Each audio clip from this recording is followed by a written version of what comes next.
जय गुरु जी, जय बाबा जी। आपके आशीर्वाद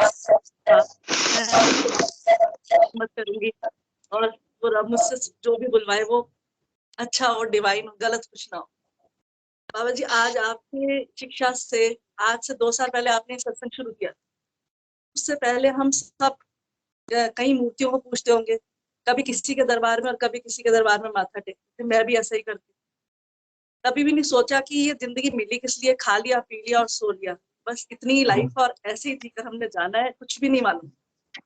शुरू शुरू में जुड़े, कुछ समझ में आया, कुछ नहीं समझ में आया। कभी पूछा कि कर्म कैसे करने हैं, कभी पूछा कि अच्छा काम कौन सा है, बुरा काम कौन सा है। और जब आपने बताना शुरू किया कि ईश्वर कैसा है, तो बहुत प्यार आया ईश्वर पे। बहुत हमारा मन करा कि सही में ये ईश्वर है जिसको हम पूछ सकते हैं और हमारी सारी परेशानियों का यही एक हल है। पर फिर आगे बताते बताते आपने जब और इसको गूढ़ में ले गए और आपने बताया कि उस रब से डरना भी है, उसका एक नरक भी है, तो डर का एक ऐसा खौफ लगा हमें, ऐसा डर चढ़ा कि ये सजा मिलेगी हमें, जिसके बारे में हमने कभी सोचा ही नहीं। हम तो यही सोचते थे कि दुनिया में जिसके पास, जो गरीब है, जिसके पास कुछ नहीं है, जो परेशान है, वो उसका नरक है। दुनिया में जो अमीर है, जिसके पास सब कुछ है, वो उसका स्वर्ग है। ज्यादातर लोग यही समझते हैं। फिर जब आपने सारी शिक्षा दी, दूसरे धर्मों के बारे में पढ़ाया, आपने कहा कि खाली अपने धर्म पे कायम ना रहें, दूसरे धर्मों को समझें, इनसे जाने। तो हमने देखा कि बड़े धर्म, मुस्लिम, ज्यूइश और ईसाई, ये तीनों के तीनों एक ही भगवान को मानते हैं। फिर हम क्यों नहीं? फिर हमारे पास इतने सारे भगवान क्यों? क्या हम ही शिवलोक या विष्णु लोक जाएंगे? नहीं, राम जी अपने चरणों में बिठाएंगे।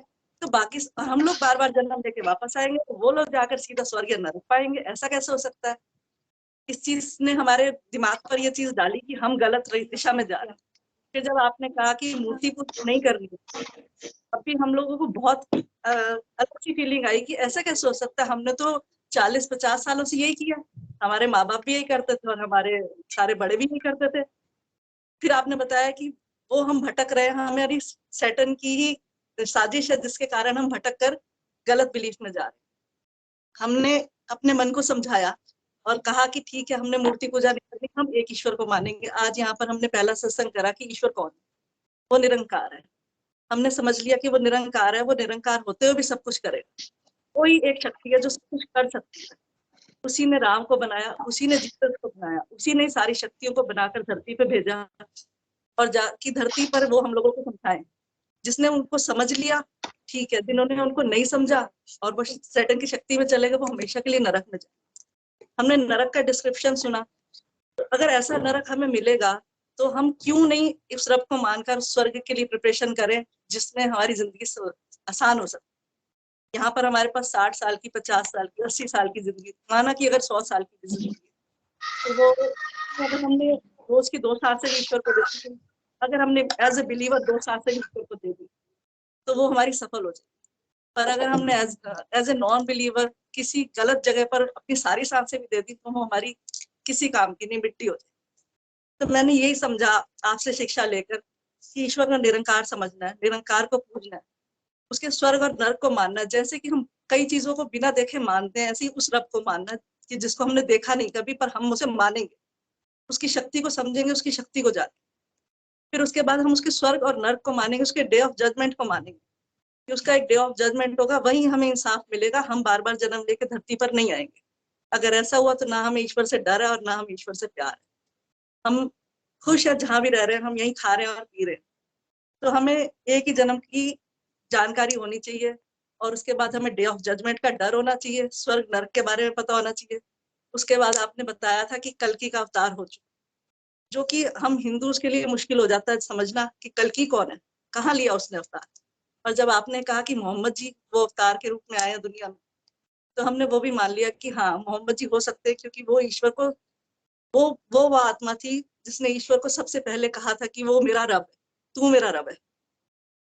और ईश्वर को सबसे ज्यादा प्यारी वही आत्मा है।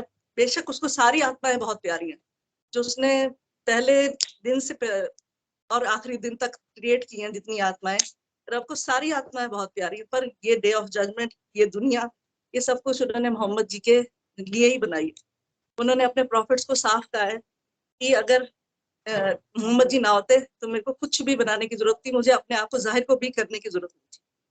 तो इसका मतलब सच में मोहम्मद जी उनको सबसे प्यारे, और हमें ये मानना पड़ेगा, चाहे हम हिंदू हैं, चाहे हम क्रिश्चियन हैं, और चाहे हम कोई भी किसी भी धर्म से लिंक करते, पर हमें मानना पड़ेगा कि वो ही आखिरी नबी थे, वो ही सारी शिक्षा लेके आए, उन्हीं की कुरान को हमें मान कर आगे चलना है।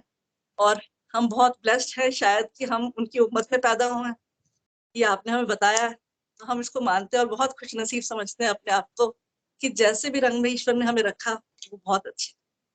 बाबा जी ये आपकी शिक्षा है, और भगवान करे कि अगर इस समय भी हमारी आखिरी सांस निकल जाती तो एज ए बिलीवर हम भगवान के दरबार में जाएं, हम सब वहां पे एज ए बिलीवर माने जाए, और हमें नरक से छुट्टी मिलकर हमें स्वर्ग मिले। आज जो नई संगत आई है मैं उनसे प्रे करूंगी, उनसे प्रार्थना करूंगी कि वो भी एज ए बिलीवर बने, कि हमें कुछ थोड़े से प्रयत्न करने हैं बस, उसके अलावा कुछ नहीं करना, बस अपने माइंड को समझाना है, बस वही हमें करना। Thank you. जय